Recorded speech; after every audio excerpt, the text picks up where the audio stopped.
ओम श्री साईनाथाय नमः। ओम श्री साईनाथाय नमः। ओम श्री साईनाथाय नमः।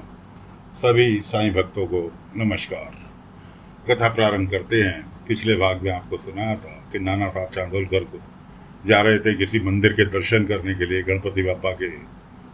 वहां के पंडित जी गोविंद राव जी के पास बाबा ने संदेशा भेजा था। गोविंद राव जी ने रात को नाना साहब चांदोलकर को अपने ही घर में ठहराया, भोजन कराया और उनके साथ शिरडी के लिए निकल पड़े। इधर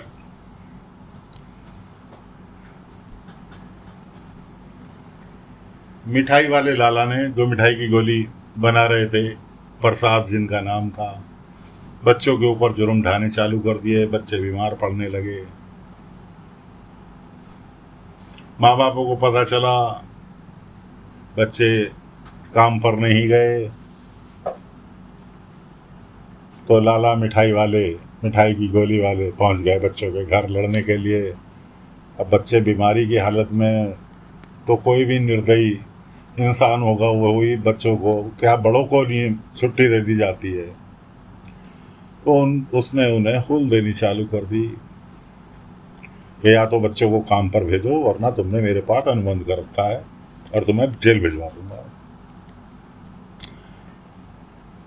सभी घर वालों ने, सभी गांव वालों ने तय किया कि कल से बच्चे काम पर नहीं जाएंगे और सब अपने अपने बच्चों को कारखाने से वापस ले आए। लाला कहने लगा कि देखता हूँ कैसे नहीं आते। लाला हर किसी के घर पे लठैस लेके पहुंच गया। जोर जबरदस्ती के दम पर बच्चों को कारखाने ले आया। पीछे पीछे माँ बाप रोते बिलखते अपने अपने बच्चों के लिए कारखाने तक पहुंच गए, लेकिन किसी को भी कारखाने के अंदर घुसने नहीं दिया। इधर बाबा हर चीज को जानते थे। बाईजामा बाबा के पास बैठी हुई थी।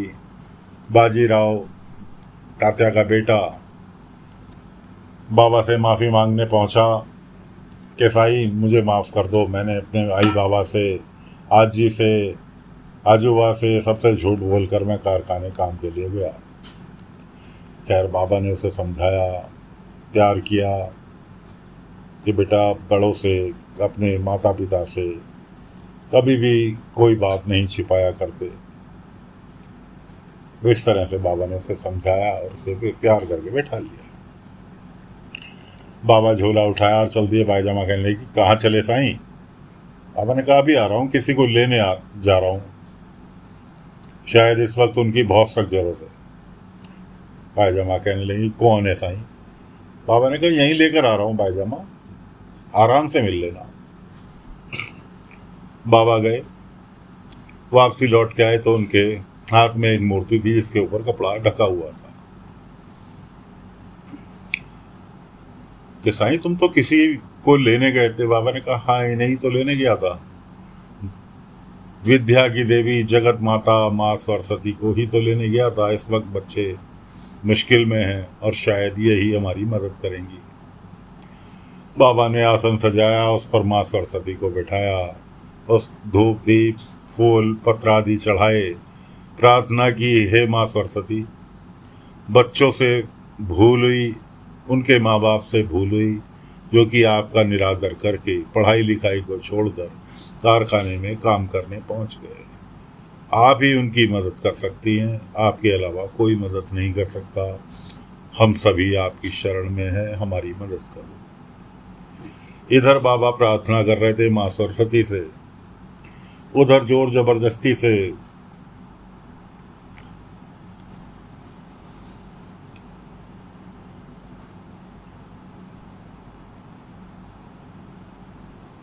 लाला बच्चों को लेकर गया था कारखाने में। घर वाले बाहर ही रोक दिया। अंदर पहुंचा तो देखा क्या कि कारखाने में मिठाई की गोली के डिब्बे की जगह हर रैक में किताबें ही किताबें लगी पड़ी है। ये था बाबा का और माँ सरस्वती का चमत्कार कि कारखाना पुस्तकालय में तब्दील हो गया। अब अंदर जाकर तो लाला प्रसाद भड़क उठा ये सब तुम्हारे माँ बापों ने चोरी की है, बुलाओ इनके माँ बापों को भी अंदर। अंदर सबको बुला लिया गया, जितने भी माँ बाप सब बाहर थे बच्चों के, सबको अंदर बुला लिया गया।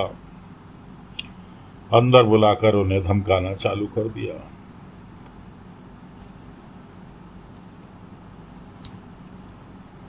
उधर चांदोलकर साहब और गोविंद राव जी पहुंचे द्वारका माई, नहीं द्वारका माई नहीं पहुंचे, खंडोबा मंदिर पहुंचे, क्योंकि खंडोबा मंदिर ही लास्ट स्टॉपेज था बैलगाड़ी का। वहां के बाद गांव के अंदर पैदल जाना पड़ता था। मालसापति जी का बेटा भी कारखाने में काम करता था, इसलिए मालसापति जी भी कारखाने में इस टाइम मौजूद थे, मंदिर में ना होकर। गोविंद राव जी कहने लगे कि पंडित जी कहाँ हैं।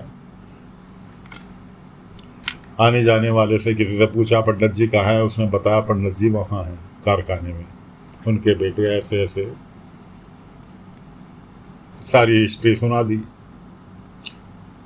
चांदोलकर जी और गोविंद राव जी दोनों के दोनों जहां का पता बताया था वहां पहुंच गए।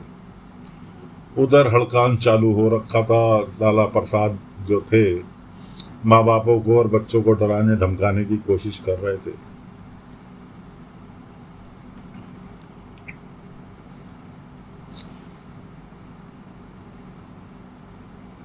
पीछे जाकर गोविंद राव और चांदोलकर जी दोनों खड़े हो गए, कुछ बात की, माँ बापों को कहा, तो पीछे से जवाब गोविंद राव जी ने दिया कि हाँ हमने सब देख लिया, तुम्हारा क्या क्या तुम्हारी करतूतें हैं पूरी नोट हो गई।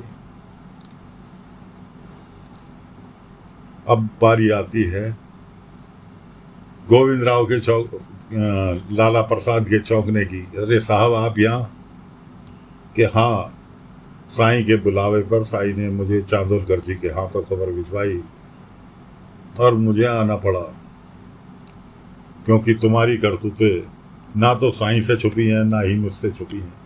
तुमने मेरे से बड़ी मिन्नतें करके लाइसेंस लिया था अपने कारखाना चलाने का, जिसके अंदर तुम ये काम कर रहे हो, बच्चों से मजदूरी करा रहे हो, सरकार में टैक्स भर रहे हो कि जी आप जरूरत से ज़्यादा मजदूरी दे रहे हो, उसको काट के टैक्स भर रहे हो, सरकार की चोरी, बाल श्रमिक के रूप में काम कराना वो एक गुनाह। तो तुमने तो गुनाहों के भंडार लगा दिए प्रसाद। तुम्हारे बंबई के, पूना के, नासिक के जहां जहां कारखाने हैं, सभी के लाइसेंस रद्द करता हूं। अब जो माता पिता खड़े थे उनके पूछने के बाद ये साहब कौन है? चांदोलकर जी, ये साहब कौन है? चांदोलकर जी कहने लगे ये एरिया के कलेक्टर साहब हैं, साईं ने मेरे से हाथों संदेशा भिजवाया और ये मेरे साथी शिरडी आ गए। कुलकर्णी को साथ में लिया ताकि कि कोई भी एक्शन हो गांव के मुखिया के सामने। इतनी बात सुनकर तो प्रसाद जो था बौखला गया और वहां खड़े हुए एक बच्चे को दबोच लिया कि मैं जेल नहीं जाऊंगा, मैं तो बर्बाद हो गया, मेरे पास कुछ नहीं बचा।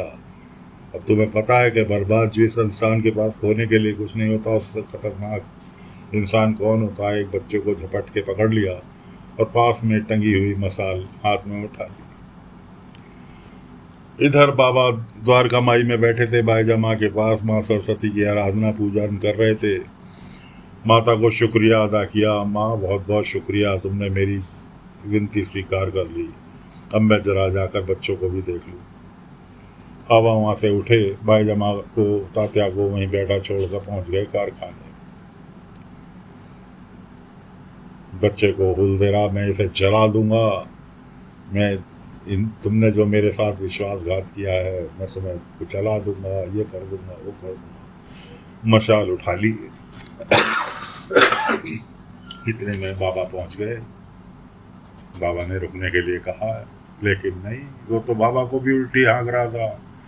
मशाल जैसे ही बच्चे के छुआने की कोशिश की, बाबा ने अपनी शक्ति का इस्तेमाल किया और उसका हाथ वहीं के वहीं रोक दिया। नौबत ये आई कि लाला प्रसाद जो थे वो जाकर गिरे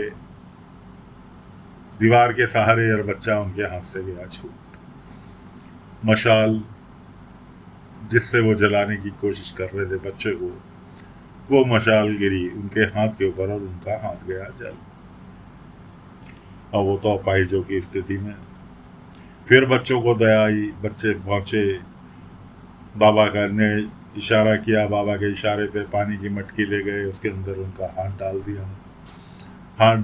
इस तरह से करते करते आखिरकार उसका हाथ सही हो गया, लेकिन हाथ जलने की वजह से काला हो गया। अब तो प्रसाद लाला जो थे माफ़ी पर उतर आए, साईं तुमने मुझे माफ़ कर दिया। बाबा ने कहा मैंने माफ़ नहीं किया, माफ़ किया बच्चों ने। कि देख तूने जो इतना जुर्म बच्चों के साथ कर रहा था, उनको प्रताड़ित कर रहा था, उनके ऊपर अत्याचार कर रहा था, देख आज वही बच्चे तेरे काम आ रहे हैं। खैर लाला प्रसाद ने अपनी सारी गलतियों के लिए क्षमा मांगी और बच्चों के लिए ऐलान किया कि आज से बच्चों की पढ़ाई पर जो भी खर्चा होगा वो सभी खर्चा मैं करूँगा। मेरे से जो गलती हुई है उसका पश्चाताप करने के लिए बच्चों की पढ़ाई का संपूर्ण खर्चा मैं उठाऊंगा। सारे गांव वाले खुश, लेकिन बदले में इन्हें मेरे लिए एक काम करना पड़ेगा। इतना कहते के साथ ही गांव वालों के चेहरे फिर लटक गए कि पता नहीं कौन सा काम करा रहा है बदले में इसके। मैं कहा घबराओ मत, मैं इतना चाहता हूँ कि बच्चे मन लगा कर पढ़ें, खेलें कूदें, किसी तरह के प्रलोभन में ना आए। तब जाके बच्चों के और माता पिता के सबके चेहरे पर रौनक लौटी। इतनी ही देर में बाबा ने अपना दूसरा काम भी कर दिया। जो हाथ उसका जला था, निशान पड़ गया था, वो भी बाबा ने अपनी शक्तियों के द्वारा निशान भी गायब कर दिया। बच्चों ने दिखाया काका काका आपका तो हाथ भी ठीक हो गया। उन्होंने देखा, बाबा के चरणों में आके बैठ गया, साईं मुझे क्षमा कर दो, मुझे अपनी शरण में ले लो ताकि मैं भी एक नेक इंसान बन सकूं।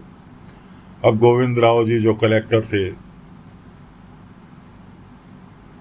वो कहने लगे कि प्रसाद तुम्हारी जो है दिल से पश्चाताप की स्थिति देखी है कि तुम दिल से पश्चाताप कर रहे हो, इसलिए मैं तुम्हारे बाकी जगहों के कारखाने जो चल रहे हैं उनमें से किसी का भी मैं लाइसेंस रद्द नहीं कर रहा हूँ। तुम्हें सुधरने का एक मौका और दे रहा हूँ कि आगे इस तरह की कोई भी गलती ना हो।